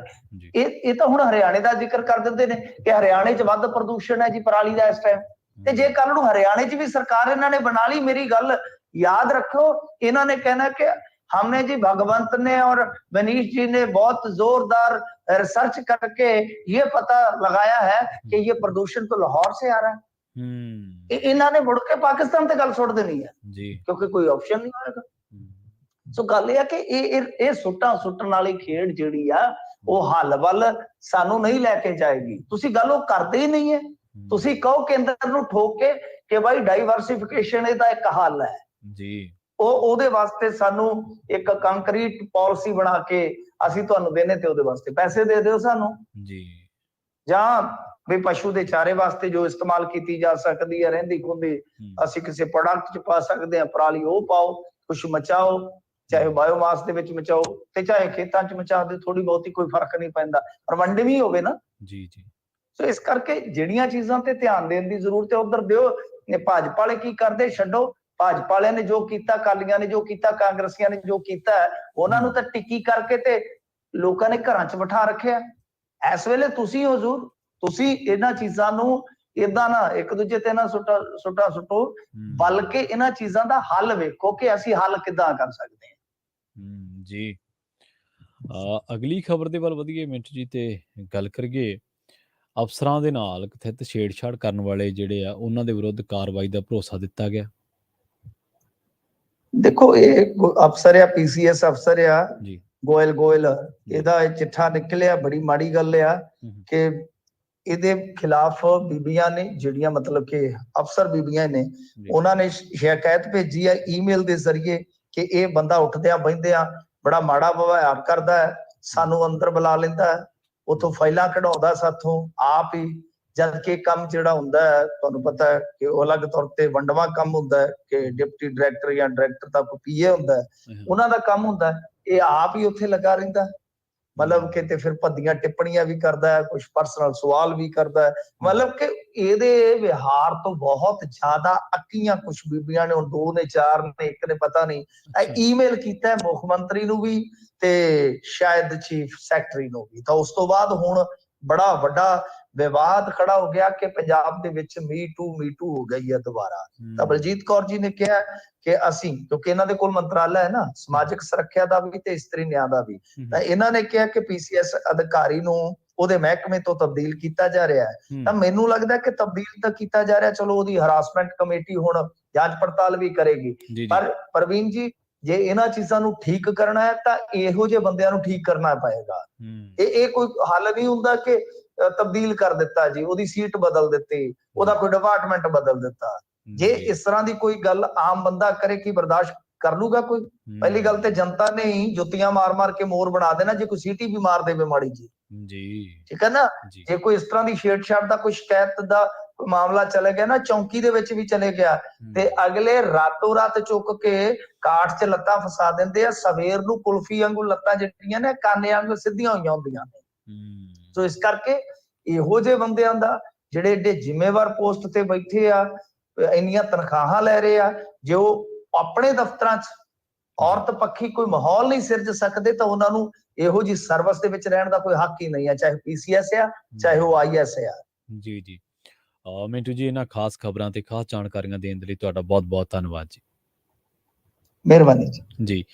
ਸੋ ਇਹ ਸਨ ਪ੍ਰੋਗਰਾਮ ਖਬਰ ਤੇ ਨਜ਼ਰ ਦੇ ਪਹਿਲੇ ਹਿੱਸੇ ਦੇ ਵਿੱਚ ਆਪਣੇ ਨਾਲ ਜੁੜੇ ਹੋਏ ਮਿੰਟੂ ਗੁਰਸਰੀਆ ਜੀ, ਜਿਨ੍ਹਾਂ ਦੇ ਨਾਲ ਆਪਾਂ ਕਈ ਅਹਿਮ ਖਬਰਾਂ ਨੂੰ ਲੈ ਕੇ ਚਰਚਾ ਕੀਤੀ ਹੈ। ਵੇਲਾ ਹੋ ਚੱਲਿਆ ਇੱਕ ਛੋਟੀ ਜਿਹੀ ਬ੍ਰੇਕ ਲੈਣ ਦਾ। ਤੁਸੀਂ ਕਿਤੇ ਨਾ ਜਾਓ, ਜੁੜੇ ਰਹੋ ਪੰਜਾਬੀ ਰੇਡੀਓ ਯੂਐਸਏ ਦੇ ਨਾਲ। ਅਸੀਂ ਹੁਣੇ ਪਰਤਾਂਗੇ ਇੱਕ ਸ਼ਾਰਟ ਬ੍ਰੇਕ ਤੋਂ ਬਾਅਦ।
ਬ੍ਰੇਕ ਤੋਂ ਬਾਅਦ ਇੱਕ ਵਾਰ ਮੁੜ ਤੋਂ ਤੁਹਾਡਾ ਸਾਰਿਆਂ ਦਾ ਸਵਾਗਤ ਹੈ। ਤੁਸੀਂ ਜੁੜੇ ਹੋਏ ਹੋ ਪੰਜਾਬੀ ਰੇਡੀਓ ਯੂਐਸਏ ਦੇ ਨਾਲ ਪ੍ਰੋਗਰਾਮ ਖਬਰ ਤੇ ਨਜ਼ਰ ਦੇ ਵਿੱਚ। ਮੈਂ ਹਾਂ ਪ੍ਰਵੀਨ ਸ਼ਰਮਾ। ਵੱਧਦੇ ਹਾਂ ਕੁਝ ਹੋਰ ਅਹਿਮ ਖਬਰਾਂ ਦੇ ਵੱਲ। ਗੱਲ ਕਰਦੇ ਹਾਂ ਅਕਾਲੀ ਦਲ ਦੀ। ਸ਼੍ਰੋਮਣੀ ਅਕਾਲੀ ਦਲ ਨੇ ਰਾਸ਼ਟਰਪਤੀ ਨੂੰ ਅਪੀਲ ਕੀਤੀ ਹੈ ਕਿ ਇਕਬਾਲ ਸਿੰਘ ਲਾਲਪੁਰਾ ਨੂੰ ਕੌਮੀ ਘੱਟ ਗਿਣਤੀ ਕਮਿਸ਼ਨ ਤੋਂ ਜਿਹੜਾ ਅਹੁਦਾ ਉਹਨਾਂ ਕੋਲੇ ਉਹਦੇ ਤੋਂ ਤੁਰੰਤ ਬਰਖਾਸਤ ਕੀਤਾ ਜਾਵੇ। ਪਾਰਟੀ ਦੇ ਸੀਨੀਅਰ ਆਗੂ ਮਹੇਸ਼ਿੰਦਰ ਸਿੰਘ ਗਰੇਵਾਲ ਤੇ ਡਾਕਟਰ ਦਲਜੀਤ ਸਿੰਘ ਚੀਮਾ ਨੇ ਦੋਸ਼ ਲਾਇਆ ਹੈ ਕਿ ਕੌਮੀ ਘੱਟ ਗਿਣਤੀ ਕਮਿਸ਼ਨ ਦੇ ਮੁਖੀ ਸਿੱਖਾਂ ਦੀ ਧਾਰਮਿਕ ਸੰਸਥਾ ਸ਼੍ਰੋਮਣੀ ਗੁਰਦੁਆਰਾ ਪ੍ਰਬੰਧਕ ਕਮੇਟੀ ਨੂੰ ਤੋੜਨ ਦਾ ਯਤਨ ਕਰਕੇ ਸਿੱਖ ਕੌਮ ਦੇ ਧਾਰਮਿਕ ਮਸਲਿਆਂ ਦੇ ਵਿੱਚ ਸਿੱਧੇ ਤੌਰ ਤੇ ਦਖਲ ਦੇ ਰਹੇ ਨੇ। ਅਕਾਲੀ ਆਗੂਆਂ ਨੇ ਕਿਹਾ ਕਿ ਲਾਲਪੁਰਾ ਇੱਕ ਸੰਵਿਧਾਨਕ ਅਹੁਦੇ ਤੇ ਬੈਠੇ ਨੇ ਤੇ ਘੱਟ ਗਿਣਤੀਆਂ ਦੇ ਹਿੱਤਾਂ ਦੀ ਰਾਖੀ ਕਰਨਾ ਉਹਨਾਂ ਦੀ ਜ਼ਿੰਮੇਵਾਰੀ ਬਣਦੀ ਹੈ। ਉਹਨਾਂ ਨੇ ਕਿਹਾ ਕਿ ਅਜਿਹਾ ਜਾਪਦਾ ਕਿ ਲਾਲਪੁਰਾ ਸਿਰਫ ਭਾਜਪਾ ਦੇ ਹਿੱਤਾਂ ਦੀ ਪਹਿਰੇਦਾਰੀ ਲਈ ਕੰਮ ਕਰ ਰਹੇ ਨੇ, ਕਿਉਂਕਿ ਉਹ ਭਾਜਪਾ ਦੇ ਪਾਰਲੀਮਾਨੀ ਬੋਰਡ ਅਤੇ ਕੌਮੀ ਕਾਰਜਕਾਰਨੀ ਦੇ ਮੈਂਬਰ ਦੀ ਦੋਹਰੀ ਜ਼ਿੰਮੇਵਾਰੀ ਵੀ ਨਿਭਾ ਰਹੇ ਨੇ। ਅਕਾਲੀ ਆਗੂਆਂ ਨੇ ਕਿਹਾ ਕਿ ਲਾਲਪੁਰਾ ਸ਼੍ਰੋਮਣੀ ਗੁਰਦੁਆਰਾ ਪ੍ਰਬੰਧਕ ਕਮੇਟੀ ਦੇ ਮੈਂਬਰਾਂ ਨੂੰ ਸਿੱਧਾ ਫੋਨ ਕਰ ਰਹੇ ਨੇ ਅਤੇ ਉਹਨਾਂ ਨੂੰ ਇਸ ਪਵਿੱਤਰ ਸਦਨ ਦੇ ਪ੍ਰਧਾਨ ਦੇ ਅਹੁਦੇ ਲਈ ਬੀਬੀ ਜਗੀਰ ਕੌਰ ਦੀ ਹਮਾਇਤ ਕਰਨ ਦੇ ਲਈ ਆਖ ਰਹੇ ਨੇ। ਉਹਨਾਂ ਨੇ ਕਿਹਾ ਹੈ ਕਿ ਸਿੱਖ ਕੌਮ ਕਦੇ ਵੀ ਗੁਰਧਾਮਾਂ ਦੀ ਸੇਵਾ ਸੰਭਾਲ ਭਾਜਪਾ ਤੇ ਆਰਐਸਐਸ ਨੂੰ ਨਹੀਂ ਦੇ ਸਕਦੀ। ਗਰੇਵਾਲ ਤੇ ਡਾਕਟਰ ਚੀਮਾ ਨੇ ਕੇਂਦਰ ਸਰਕਾਰ ਨੂੰ ਅਪੀਲ ਕੀਤੀ ਹੈ ਕਿ ਉਹ ਸਿੱਖ ਕੌਮ ਦੇ ਧਾਰਮਿਕ ਮਸਲਿਆਂ ਦੇ ਵਿੱਚ ਦਖਲਅੰਦਾਜ਼ੀ ਨਾ ਕਰੇ। ਉਹਨਾਂ ਨੇ ਮੋਦੀ ਨੂੰ ਵੀ ਅਪੀਲ ਕੀਤੀ ਹੈ ਕਿ ਲਾਲਪੁਰਾ ਦੀਆਂ ਗਤੀਵਿਧੀਆਂ ਦਾ ਨੋਟਿਸ ਲੈਣ, ਕਿਉਂਕਿ ਉਹਨਾਂ ਦੀ ਜ਼ਿੰਮੇਵਾਰੀ ਚੇਅਰਮੈਨ ਵਜੋਂ ਘੱਟ ਗਿਣਤੀਆਂ ਦੇ ਹਿੱਤਾਂ ਦੀ ਰਾਖੀ ਕਰਨਾ ਬਣਦਾ, ਜਦਕਿ ਉਹ ਕੰਮ ਉਲਟ ਕਰ ਰਹੇ ਨੇ। ਇਹ ਜਿਹੜੇ ਮਹੇਸ਼ਿੰਦਰ ਸਿੰਘ ਗਰੇਵਾਲ ਨੇ ਤੇ ਡਾਕਟਰ ਦਲਜੀਤ ਸਿੰਘ ਚੀਮਾ ਨੇ, ਮੇਰਾ ਖਿਆਲ ਹੈ ਕਿ ਇਹਨਾਂ ਨੂੰ ਜਾਗ ਸੌਂ ਗਏ ਸੀ ਇਹ, ਤੇ ਇਹਨਾਂ ਨੂੰ ਜਾਗ 25-30 ਸਾਲਾਂ ਬਾਅਦ ਆਈ ਹੈ। ਜਿਹੜੀ ਭਾਜਪਾ ਤੇ ਜਿਹੜੀ ਆਰਐਸਐਸ ਦੀ ਗੱਲ ਕਰ ਰਹੇ ਨੇ ਕਿ ਉਹ ਸੇਵਾ ਸੰਭਾਲ ਹੈ, ਗੁਰਸਿੱਖ ਕੌਮ ਹੈ ਜਿਹੜੀ ਗੁਰਧਾਮਾਂ ਦੀ ਸੇਵਾ ਸੰਭਾਲ ਭਾਜਪਾ ਤੇ ਆਰਐਸਐਸ ਨੂੰ ਨਹੀਂ ਦੇ ਸਕਦੇ। ਤੇ ਪਹਿਲਾਂ ਬਾਦਲ ਸਾਹਿਬ ਨੂੰ ਤਾਂ ਜਾ ਕੇ ਪੁੱਛ ਲਓ ਵੀ ਭਾਜਪਾ ਦੇ ਨਾਲ ਬਿਨਾਂ ਸ਼ਰਤ ਗੱਠਜੋੜ ਕਿਉਂ ਕੀਤਾ ਸੀ। ਸੋ ਆ ਕੇ ਪ੍ਰੈਸ ਕਾਨਫਰੰਸ ਦੇ ਵਿੱਚ 4 ਗੱਲਾਂ ਉਹਨੂੰ ਕਹਿਤੀਆਂ, 4 ਉਹਨੂੰ ਕਹਿਤੀਆਂ। ਇਹ ਗੱਲ ਸੱਚ ਹੈ ਕਿ ਹਕੂਮਤਾਂ ਦਾ ਸਿੱਖ ਕੌਮ ਦੇ ਧਾਰਮਿਕ ਮਸਲਿਆਂ ਦੇ ਵਿੱਚ ਦਖਲਅੰਦਾਜ਼ੀ ਨਹੀਂ ਹੋਣੀ ਚਾਹੀਦੀ। ਐਸਜੀਪੀਸੀ ਕੋਈ ਬਾਦਲ ਪਰਿਵਾਰ ਦੇ ਆਉਣ ਤੋਂ ਬਾਅਦ ਨਹੀਂ ਆਈ। ਐਸਜੀਪੀਸੀ ਲਈ ਸਿੱਖਾਂ ਨੇ ਬਹੁਤ ਵੱਡਾ ਸੰਘਰਸ਼ ਕੀਤਾ, ਕੁਰਬਾਨੀਆਂ ਕੀਤੀਆਂ ਨੇ। ਸਿੱਖਾਂ ਦੇ ਅਥਾਹ ਕੁਰਬਾਨੀਆਂ, ਬੇਮਿਸਾਲ ਕੁਰਬਾਨੀਆਂ ਤੇ ਅਥਾਹ ਸੰਘਰਸ਼ ਤੋਂ ਬਾਅਦ ਐਸਜੀਪੀਸੀ ਬਣੀ ਹੈ। ਇਹ ਕੋਈ ਛੋਟੀ ਸੰਸਥਾ ਨਹੀਂ ਹੈ, ਸਿੱਖਾਂ ਦੀ ਮਿੰਨੀ ਪਾਰਲੀਮੈਂਟ ਹੈ। ਪਰ ਜੇਕਰ ਅਸੀਂ ਭਾਜਪਾ ਨੂੰ ਕਹਿਣੇ, ਆਰਐਸਐਸ ਨੂੰ ਕਹਿਣੇ, ਕਾਂਗਰਸ ਨੂੰ ਕਹਿਣੇ ਆ, ਤੇ ਇਹ ਕਿਸੇ ਪਰਿਵਾਰ ਦੀ ਨਿੱਜੀ ਜ਼ਗੀਰ ਨਹੀਂ ਹੈ, ਭਾਵੇਂ ਬਾਦਲ ਪਰਿਵਾਰ ਹੀ ਕਿਉਂ ਨਾ ਹੋਵੇ। ਇਹਦਾ ਪ੍ਰਬੰਧ ਕੌਮ ਪ੍ਰਸਤ ਲੋਕਾਂ ਕੋਲੇ ਹੋਣਾ ਚਾਹੀਦਾ। ਐਸਜੀਪੀਸੀ ਦਾ ਪ੍ਰਬੰਧ ਉਹ ਲੋਕ ਲੈਣ ਜੋ ਹਕੂਮਤ ਦੇ ਬਰਾਬਰ ਹਕੂਮਤ ਵਾਂਗੂ ਗੱਲ ਕਰ ਸਕਣ। ਐਸਜੀਪੀਸੀ ਕੋਈ ਛੋਟੀ ਮੋਟੀ ਸੰਸਥਾ ਨਹੀਂ ਹੈ, ਇੱਕ ਸਰਕਾਰ ਹੈ, ਪੰਥ ਦੀ ਸਰਕਾਰ ਵਾਂਗ ਕੰਮ ਕਰਦੀ ਹੈ। ਇਹਦੇ ਕਿੰਨੇ ਅਦਾਰੇ ਨੇ, ਕਿੰਨੀਆਂ ਜ਼ਮੀਨਾਂ ਨੱਪਣ ਦੇ ਦੋਸ਼ ਲੱਗੇ ਨੇ ਐਸਜੀਪੀਸੀ ਦੀਆਂ ਜ਼ਮੀਨਾਂ, ਕਿੰਨੇ ਅਕਾਲੀ ਆਗੂਆਂ ਤੇ ਐਸਜੀਪੀਸੀ ਦੇ ਸਕੂਲਾਂ ਕਾਲਜਾਂ ਦੇ ਵਿੱਚ ਬੇਨਿਯਮੀਆਂ, ਲਾਪਰਵਾਹੀਆਂ, ਘੁਟਾਲਿਆਂ ਦੇ ਦੋਸ਼ ਲੱਗੇ ਨੇ। ਚੀਮਾ ਸਾਹਿਬ ਉਦੋਂ ਕਿਉਂ ਨਹੀਂ ਜਾਗੇ? ਇਹ ਗੱਲ ਸਹੀ ਹੈ ਕਿ ਕਿਸੇ ਵੀ ਤਰ੍ਹਾਂ ਦੀ ਸੱਤਾ ਦਾ, ਕਿਸੇ ਵੀ ਪਾਰਟੀ ਦੀ ਸੱਤਾ ਦਾ, ਚਾਹੇ ਉਹ ਆਮ ਆਦਮੀ ਹੈ, ਚਾਹੇ ਉਹ ਅਕਾਲੀ ਦਲ ਹੈ, ਚਾਹੇ ਉਹ ਕਾਂਗਰਸ ਹੈ, ਚਾਹੇ ਉਹ ਭਾਜਪਾ, ਕੋਈ ਵੀ ਹੈ ABCD, ਉਹਦਾ ਇਹਨਾਂ ਪ੍ਰਬੰਧਾਂ ਦੇ ਵਿੱਚ ਕੋਈ ਦਖਲ ਨਹੀਂ ਹੋਣਾ ਚਾਹੀਦਾ। ਪਰ ਚੀਮਾ ਸਾਹਿਬ, ਬਾਦਲ ਦਾ ਪਰਿਵਾਰ ਦਾ ਮਤਲਬ ਐਸਜੀਪੀਸੀ ਨਹੀਂ ਹੈ। ਤੁਹਾਨੂੰ ਵੀ ਸਮਝਣੀ ਚਾਹੀਦੀ ਹੈ ਇਹ ਗੱਲ। ਠੀਕ ਆ, ਅੱਜ ਜਗੀਰ ਕੌਰ ਉੱਠੇ ਤੇ ਉਹਨਾਂ ਨੇ ਜਿਹੜਾ ਇਹ ਗੱਲ ਕੀਤੀ, ਪਰ ਉਹ ਕਹਿੰਦੇ ਕਿ ਲਿਫਾਫਾ ਕਲਚਰ ਆ, ਪਰ ਆਪ ਉਹ 3-4 ਵਾਰੀ ਲਿਫਾਫਾ ਕਲਚਰ 'ਚੋਂ ਪ੍ਰਧਾਨ ਬਣੇ ਨੇ। ਸੋ ਇਹ ਜਿਹੜੇ ਬਹੁ ਗਿਣਤੀ ਜਿਹੜੀ ਸਾਡੀ ਸਿੱਖ ਕੌਮ ਦੇ ਲੋਕ ਆ, ਇਹਨਾਂ ਮਸਲਿਆਂ ਨੂੰ ਸਮਝਣ ਵਾਲੇ ਆ, ਉਹ ਤਾਂ ਤੁਹਾਨੂੰ ਸਾਰਿਆਂ ਨੂੰ ਰੱਦ ਕਰਦੇ ਆ। ਲਾ ਮੋਦੀ ਤੋਂ ਲੈ ਕੇ ਦਲਜੀਤ ਸਿੰਘ ਚੀਮੇ ਤੱਕ, ਜਗੀਰ ਕੌਰ ਤੋਂ ਲੈ ਕੇ ਤੇ ਇਕਬਾਲ ਸਿੰਘ ਲਾਲਪੁਰਾ ਤੱਕ, ਹੋਰ ਵੀ ਜਿੰਨੇ ਬਥੇਰੇ ਇੱਥੇ ਲੋਕ ਆਏ ਜਿਨ੍ਹਾਂ ਨੇ ਕਦੇ ਸਾਧ ਸੰਗਤ ਬੋਰਡ ਬਣਾ ਲਿਆ, ਕਦੇ ਕਿਹੜਾ ਬੋਰਡ ਬਣਾ ਲਿਆ, ਉਹ ਤਾਂ ਤੁਹਾਨੂੰ ਸਾਰਿਆਂ ਨੂੰ ਰੱਦ ਕਰਦੇ ਆ। ਉਹਨਾਂ ਬਣਦੇ ਤੁਸੀਂ ਸਾਰੇ ਹੀ ਕਠਪੁਤਲੀਆਂ ਹੈ। ਉਹ ਤਾਂ ਇਹ ਜਿਹੀ ਧਿਰ ਚਾਹੁੰਦੇ ਆ ਜਿਹੜੀ ਪੰਥ ਪ੍ਰਸਤ ਹੋਵੇ, ਜਿਹੜੀ ਕੌਮ ਪ੍ਰਸਤ ਹੋਵੇ, ਜਿਹੜੀ ਕੌਮ ਦੀ ਗੱਲ ਕਰ ਸਕੇ, ਜਿਹੜੀ ਬਾਈਬਲ ਕਲਾਂ ਗੋਲੀकांड ਦੀ ਗੱਲ ਕਰ ਸਕੇ, ਜਿਹੜੀ ਝੂਠੇ ਪੁਲਿਸ ਮੁਕਾਬਲਿਆਂ ਦੀ ਗੱਲ ਕਰ ਸਕੇ, ਜਿਹੜੀ ਦਵਿੰਦਰਪਾਲ ਸਿੰਘ ਭੁੱਲਰ ਦੀ ਗੱਲ ਕਰ ਸਕੇ, ਜਿਹੜੀ ਜਗਤਾਰ ਸਿੰਘ ਹਵਾਰਾ ਦੀ ਗੱਲ ਕਰ ਸਕੇ। ਇੱਕ ਪਾਸੇ ਬੰਦੀ ਸਿੰਘਾਂ ਦੀ ਰਿਹਾਈ ਮੰਗ ਰਹੇ ਹੋ, ਦੂਜੇ ਪਾਸੇ ਸੁਮੇਧ ਸਿੰਘ ਸੈਣੀ ਨੂੰ ਡੀਜੀਪੀ ਲਾ ਰਹੇ ਹੋ ਕਿ ਇਹ ਕੀ ਤੁਹਾਡਾ ਮਾਪਦੰਡ ਆ? ਸੋ ਇਸ ਨੀਂਦ ਨੂੰ ਤਿਆਗੋ। ਠੀਕ ਹੈ, ਅੱਜ ਭਾਜਪਾ ਜਿਹੜੀ ਕਰ ਰਹੀ ਆ ਤੇ ਉਹ ਸਾਰਿਆਂ ਨੂੰ ਹੀ ਪਤਾ, ਤੁਹਾਨੂੰ ਹੁਣ ਪਤਾ ਲੱਗਿਆ ਜਦੋਂ ਗੱਠਜੋੜ ਟੁੱਟਿਆ, ਲੋਕਾਂ ਨੂੰ ਬਹੁਤ ਚਿਰ ਦਾ ਪਤਾ। ਅਗਲੀ ਗੱਲ ਕਰੀਏ ਉਹਨਾਂ ਆਗੂਆਂ ਦੀ ਜਿਨ੍ਹਾਂ ਆਗੂਆਂ ਨੇ ਬਾਦਲ ਪਰਿਵਾਰ ਨੂੰ ਚੁਣੌਤੀ ਦਿੱਤੀ ਤੇ ਬਾਅਦ ਦੇ ਵਿੱਚ ਉਹ ਮਨਫੀ ਹੋ ਗਏ।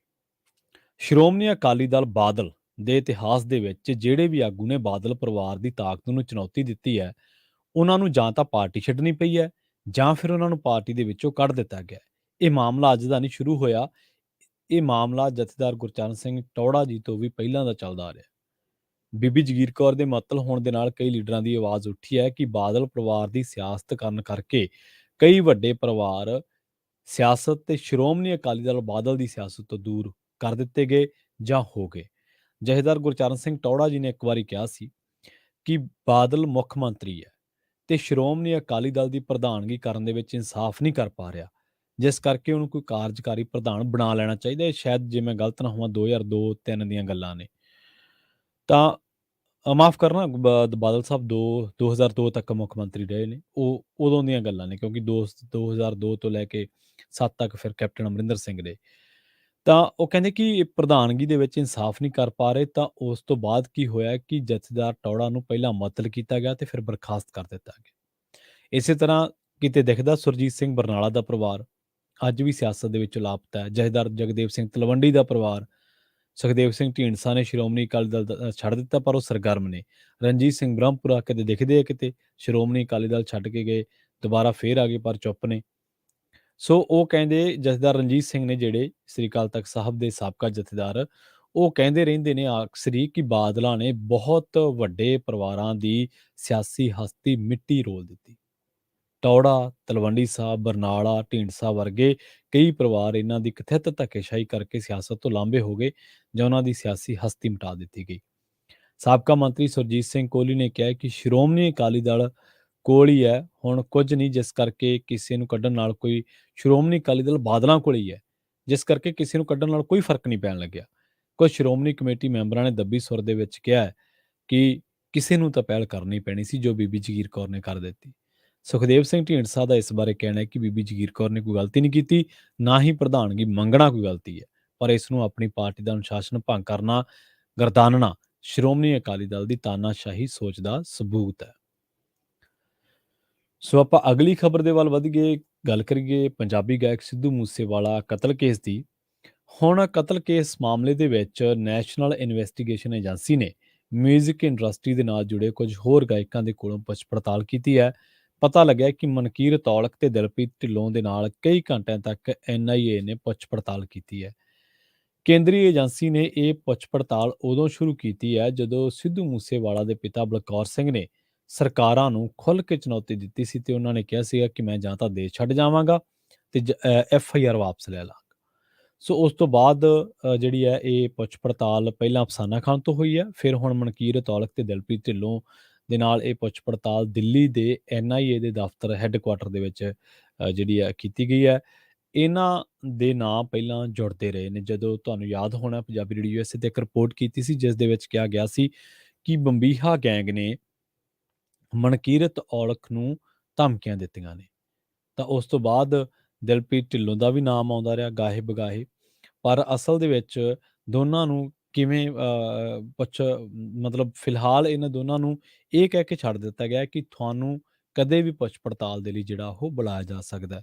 ਪੰਜਾਬੀ ਰੇਡੀਓ USA ਨੇ ਇਹ ਜੋ ਪ੍ਰਕਰਨ ਪੂਰਾ ਚੱਲਿਆ ਸੀ ਉਹਦੇ ਤੇ ਇੱਕ ਰਿਪੋਰਟਿੰਗ ਕੀਤੀ। ਮੈਂ ਸੰਖੇਪ ਦੇ ਵਿੱਚ ਤੁਹਾਨੂੰ ਦੱਸ ਦਿੰਦਾ ਕਿ ਰਿਪੋਰਟਿੰਗ ਦੇ ਵਿੱਚ ਹੁਣ ਤੱਕ ਜਿੰਨੀਆਂ ਵੀ ਸਾਡੀਆਂ ਜਿਹੜੀਆਂ ਰਿਪੋਰਟਸ ਨੇ ਉਹ ਅਲੱਗ-ਅਲੱਗ ਪ੍ਰਕਰਨ ਤੇ ਰਿਪੋਰਟ ਪਈ ਆ। ਹਾਲਾਂਕਿ ਕ੍ਰਾਈਮ ਰਿਪੋਰਟਿੰਗ ਕਰਨਾ ਇੱਕ ਬਹੁਤ ਵੱਡਾ ਟਾਸਕ ਹੈ, ਉਹਦੇ ਲਈ ਤੁਹਾਨੂੰ ਬਹੁਤ ਸਾਰੇ ਤੱਥਾਂ ਨੂੰ ਖੰਗਾਲਣਾ ਪੈਂਦਾ ਹੈ। ਪਰ ਜੋ ਮੋਟੀ-ਮੋਟੀ ਗੱਲ ਹੈ ਉਹ ਇਹ ਸੀਗੀ ਕਿ ਪਹਿਲਾਂ ਕਤਲ ਹੁੰਦਾ ਵਾ ਜਿਹੜਾ ਮੁੰਡਾ ਵਿੱਕੀ ਮਿੰਡੂ ਖੇੜਾ, ਉਸ ਕਤਲ ਦੇ ਮਾਮਲੇ ਦੇ ਵਿੱਚ ਫੜਿਆ ਜਾਂਦਾ ਹੈ ਕਿ ਗੈਂਗਸਟਰ ਸ਼ਾਹਰੁਖ ਤੋਂ ਖੁਲਾਸੇ ਹੁੰਦੇ ਨੇ ਕਿ ਬਈ ਉਹ ਜਿਹੜਾ ਕਤਲ ਕੇਸ ਆ ਉਹਦੇ ਵਿੱਚ ਜਿਹੜਾ ਸਿੱਧੂ ਮੂਸੇਵਾਲੇ ਦਾ ਮੈਨੇਜਰ ਹੈ, ਉਹਦਾ ਨਾਮ ਹੈ ਭੁੱਲ ਗਿਆ, ਸ਼ਾਇਦ ਅਮਰਿੰਦਰ ਇਹੋ ਜਿਹਾ ਕੁਛ ਉਹਦਾ ਨਾਮ ਹੈ, ਉਹਦੀ ਇਨਵੋਲਵਮੈਂਟ ਹੈ। ਉਸ ਤੋਂ ਬਾਅਦ ਆਰਨੇ ਦੀ ਭੂਆ ਦੇ ਮੁੰਡੇ ਦਾ ਐਂਗਲ ਨਿਕਲਦਾ ਹੈ। ਉਸ ਤੋਂ ਬਾਅਦ ਫਿਰ ਜਿਹੜਾ ਅਫਸਾਨਾ ਖਾਨ ਦਾ ਐਂਗਲ ਨਿਕਲਦਾ ਹੈ। ਫਿਰ ਜਿਹੜਾ ਗੋਲਡੀ ਬਰਾੜ ਆ ਉਹ ਦੋਸ਼ ਲਾਉਂਦਾ ਹੈ ਕਿ ਗੁਰਲਾਲ ਬਰਾੜ ਦਾ ਕਤਲ ਜਿਹੜਾ ਉਹ ਅਫਸਾਨਾ ਖਾਨ ਨੇ ਕੋਈ ਗੱਲ ਸਿੱਧੂ ਮੂਸੇਵਾਲੇ ਨੂੰ ਕਰ ਦਿੱਤੀ ਤੇ ਲੱਕੀ ਪਟਿਆਲ ਨੇ ਉਹਨੂੰ ਧਮਕੀਆਂ ਦਿੱਤੀਆਂ। ਸੋ ਹੁਣ ਜਿਹੜਾ ਇਹ ਲਾਰੈਂਸ ਬਿਸ਼ਨੋਈ ਦਾ ਗਰੁੱਪ ਹੈ, ਇਹ ਕਹਿੰਦੇ ਕਿ ਸਾਡੇ ਬੰਦੇ ਮਾਰੇ ਜਾ ਰਹੇ, ਸਾਡਾ ਅੰਕਿਤ ਭਾਦੂ ਮਾਰਿਆ ਗਿਆ, ਵਿੱਕੀ ਮਿੱਡੂ ਖੇੜਾ ਸਾਡਾ ਭਰਾ ਸੀ, ਕਿਉਂਕਿ ਲਾਰੈਂਸ ਬਿਸ਼ਨੋਈ ਦਾ ਕਰੀਬੀ ਸੀ, ਚੰਡੀਗੜ੍ਹ ਪੜ੍ਹਦੇ ਸੀ ਦੋਨੇ ਇਕੱਠੇ। ਤੇ ਵਿੱਕੀ ਮਿੱਡੂ ਖੇੜਾ, ਉਸ ਤੋਂ ਬਾਅਦ ਗੁਰਲਾਲ ਬਰਾੜ ਮਾਰਿਆ ਗਿਆ। ਕਹਿੰਦੇ ਗੁਰਲਾਲ ਬਰਾੜ ਚਚੇਰਾ ਭਰਾ ਸੀ ਗੋਲਡੀ ਬਰਾੜ ਦਾ। ਤਾਂ ਉਸ ਦੂਜੇ ਪਾਸੇ ਗੈਂਗ ਕਿਹੜਾ, ਬੰਬੀਹਾ ਗੈਂਗ। ਬੰਬੀਹਾ ਗੈਂਗ ਦਾ ਇਹ ਸੀਗਾ ਕਿ ਤੁਸੀਂ ਪਹਿਲਾਂ ਗੁਰਲਾਲ ਭਲਵਾਨ ਮਾਰਿਆ ਸਾਡਾ, ਫਿਰ ਸਾਡੇ ਹੋਰ ਬੰਦੇ ਕਈ ਜੇਲ੍ਹਾਂ ਦੇ ਵਿੱਚ, 1-2 ਬੰਦੇ ਸ਼ਾਇਦ ਜੇਲ੍ਹਾਂ ਦੇ ਵਿੱਚ ਕੁੱਟੇ ਗਏ। ਤਾਂ ਇਹ ਦੋਨਾਂ ਆਪਸੀ ਗੈਂਗ ਦੇ ਵਿੱਚ ਚੱਲਦਾ ਰਿਹਾ। ਪਰ ਮੁੜ ਕੇ ਜਦੋਂ ਅਫਸਾਨਾ ਖਾਨ ਤੇ ਸਿੱਧੂ ਮੂਸੇਵਾਲੇ ਦਾ ਨਾਂ ਆਉਂਦਾ, ਤੇ ਉਸ ਤੋਂ ਬਾਅਦ ਫਿਰ ਬੰਬੀਹਾ ਗੈਂਗ ਨੇ ਇਹ ਗੱਲ ਕਹੀ ਸੀਗੀ ਕਿ ਅਸੀਂ ਮਨਕੀਰਤ ਔਲਖ ਨੂੰ ਵੇਖਾਂਗੇ। ਮਨਕੀਰਤ ਔਲਖ ਹੁਣ ਭੱਜੇ ਨਾ ਕਿਤੇ, ਕਿਉਂਕਿ ਮਨਕੀਰਤ ਔਲਖ ਨਾਲ ਵੀ ਇਹ ਗੱਲ ਆਉਂਦੀ ਰਹੀ ਸਾਹਮਣੇ ਕਿ ਉਹਦੀ ਵੀ ਦੂਜੇ ਅਪੋਜ਼ਿਟ ਗੈਂਗ ਆ ਜਿਹੜੇ, ਉਹਦੇ ਨਾਲ ਬਹਿਣੀ ਉੱਠਣੀ ਆ, ਕਿੱਥੇ ਤੁਰਤ ਦੋਸ਼ ਲੱਗਦੇ ਰਹੇ। ਸੋ ਇਹ ਇੱਕ ਬੜੀ ਲੰਬੀ ਲਿਸਟ ਆ, ਜਿਹਦੇ ਵਿੱਚ ਇੰਡਸਟਰੀ ਦੇ ਲੋਕ, ਇਹਦੇ ਵਿੱਚ ਦਿਲਪ੍ਰੀਤ ਬਾਬੇ ਦਾ ਨਾਂ ਵੀ ਆਉਂਦਾ, ਇਹਦੇ ਵਿੱਚ ਹੋਰ ਬਥੇਰੇ ਨਾਮ ਆਉਂਦੇ ਨੇ। ਇਹਦੇ ਵਿੱਚ ਗਿੱਪੀ ਗਰੇਵਾਲ ਨੂੰ ਧਮਕੀ, ਪਰਮੀਸ਼ ਵਰਮੇ ਨੂੰ ਧਮਕੀ, ਇਹਦੇ ਵਿੱਚ ਪਾਕਿਸਤਾਨ ਬੈਠੇ ਕੁਝ ਗੈਂਗਸਟਰਾਂ ਦੇ ਨਾਮ ਆਉਂਦੇ ਨੇ। ਮਤਲਬ ਇਹ 25-30 ਨਾਂ ਨੇ ਜਿਨ੍ਹਾਂ ਦੇ ਆਲੇ ਦੁਆਲੇ ਇਹ ਸਾਰੀ ਗੱਲ ਘੁੰਮਦੀ ਹੈ, ਇੱਕ ਦੂਜੇ ਤੇ ਦੋਸ਼ ਲਾਉਣ ਦੀ। ਹੁਣ ਇਸੇ ਕਰਕੇ ਇਹ ਜਿਹੜੇ ਪਹਿਲਾਂ ਅਫਸਾਨਾ ਖਾਨ ਤੋਂ ਪੁੱਛ ਪੜਤਾਲ ਹੋਈ ਆ, ਫਿਰ ਜਿਹੜਾ ਆਪਣਾ ਦਿਲਪ੍ਰੀਤ ਆ ਢਿੱਲੋਂ, ਉਹਦੇ ਤੋਂ ਪੁੱਛ ਪੜਤਾਲ ਹੋਈ ਆ, ਹੁਣ ਜਿਹੜਾ ਮਨਕੀਰਤ ਔਲਖ ਹੈ ਇਹਦੇ ਤੋਂ ਪੁੱਛ ਪੜਤਾਲ ਹੋਈ ਆ। ਸੋ ਇਸੇ ਕਰਕੇ ਸਿੱਧੂ ਮੂਸੇਵਾਲੇ ਦੇ ਪਿਤਾ ਜੀ ਨੇ ਕਿਹਾ ਸੀ ਨਾ ਕਿ ਤੁਸੀਂ ਸਾਡੇ ਮੁੰਡੇ ਨੂੰ ਗੈਂਗਸਟਰਾਂ ਦੇ ਨਾਲ ਨਾ ਜੋੜੋ। ਤੁਸੀਂ ਇਹ ਨਾ ਕਹੋ ਕਿ ਉਹਦਾ ਜਿਹੜਾ ਕਤਲ ਹੋਇਆ ਉਹ 2 ਗੈਂਗਸ ਦੀ ਆਪਸੀ ਲੜਾਈ ਆ। ਉਹ ਕਹਿੰਦੇ ਕਿ ਉਹਦੇ ਨਾਲ ਧੱਕਾ ਹੋਇਆ, ਉਹਨੂੰ ਫੋਨ ਆਉਂਦੇ ਸੀ ਫਰੋਤੀਆਂ ਦੇ, ਉਹਨੂੰ ਧਮਕੀਆਂ ਆਉਂਦੀਆਂ ਸੀ, ਇਹ ਉਹਦੇ ਨਾਲ ਧੱਕਾ ਵਾ।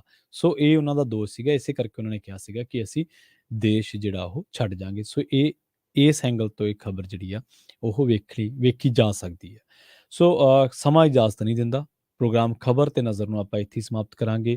ਪੰਜਾਬੀ ਰੇਡੀਓ USA ਦੀ ਅਗਲੀ ਪੇਸ਼ਕਸ਼ ਬਹੁਤ ਛੇਤੀ ਲੈ ਕੇ ਆ ਰਹੇ ਨੇ ਪ੍ਰੋਗਰਾਮ ਅਪਡੇਟ ਅਮਰੀਕਾ ਪ੍ਰੋਗਰਾਮ ਦੇ ਵਿੱਚ ਹਰਜੋਤ ਸਿੰਘ ਖਾਲਸਾ ਜੀ ਤੇ ਉਹਨਾਂ ਦੇ ਨਾਲ ਹੋਣਗੇ ਰਾਜਕਰਨਵੀਰ ਸਿੰਘ ਜੀ। ਅਮਰੀਕਾ ਦੇ ਨਾਲ ਵਿਸ਼ਵ ਭਰ ਦੇ ਵਿੱਚ ਵਾਪਰੀਆਂ ਅਹਿਮ ਤੇ ਵੱਡੀਆਂ ਘਟਨਾਵਾਂ ਬਾਰੇ ਤੁਹਾਨੂੰ ਦੇਣਗੇ ਖਾਸ ਜਾਣਕਾਰੀਆਂ। ਜੁੜੇ ਰਹੋ ਪੰਜਾਬੀ ਰੇਡੀਓ USA ਦੇ ਨਾਲ। ਤੇ ਆਖਿਰ ਦੇ ਵਿੱਚ ਇੱਕ ਵਾਰ ਫਿਰ ਤੋਂ ਤੁਹਾਨੂੰ ਸਭ ਨੂੰ ਪਿਆਰ ਸਤਿਕਾਰ ਸਹਿਤ ਸਤਿ ਸ਼੍ਰੀ ਅਕਾਲ।